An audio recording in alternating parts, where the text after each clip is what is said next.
Donc sur l'écran, on observe pour une largeur A1 donc très faible de la fonte.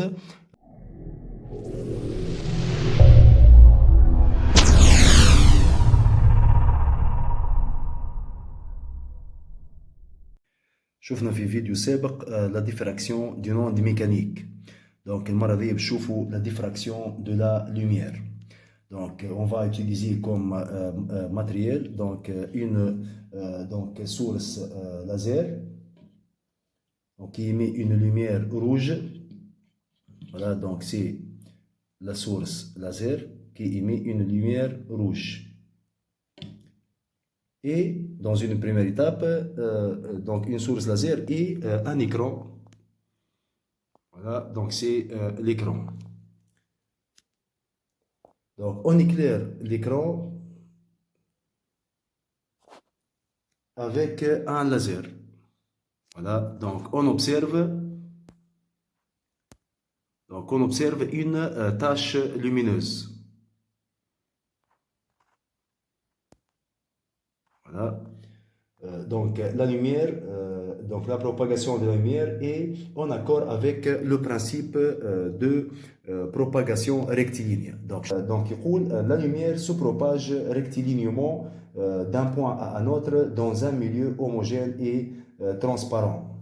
Donc dans une deuxième étape de l'expérience, donc on interpose sur le trajet du faisceau laser une fente verticale.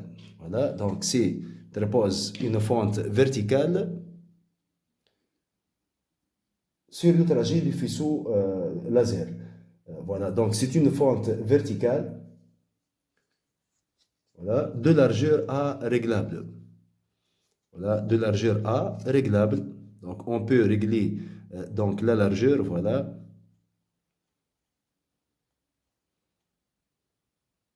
Voilà, donc on va utiliser donc une largeur, par exemple, à 1 très faible. Très faible, voilà. Donc c'est une fente verticale de largeur à à 1 très faible. Donc sur l'écran, on observe pour une largeur A1 donc très faible de la fente, on observe sur l'écran donc des taches brillantes séparées les unes des autres par donc des zones sombres. La tache centrale est la plus brillante ou la plus claire et la plus large.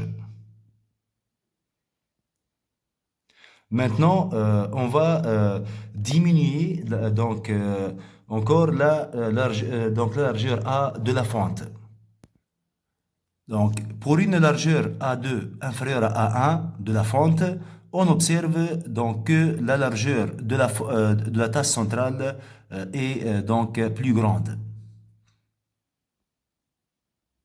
Voilà, donc on va maintenant donc régler la largeur de la fente à une valeur par exemple A3 inférieure à A2. Donc pour une largeur A3 inférieure à A2, donc la largeur L de la tache centrale devient de plus en plus importante. Donc voilà, donc lorsque la largeur A de la fente diminue, la largeur L de la tache centrale augmente. Donc, dans la première expérience, on conclut donc que si la fente est verticale, les tâches obtenues sont étalées horizontalement. Dans la deuxième expérience, on va utiliser une fente horizontale. Voilà, donc c'est la fente horizontale.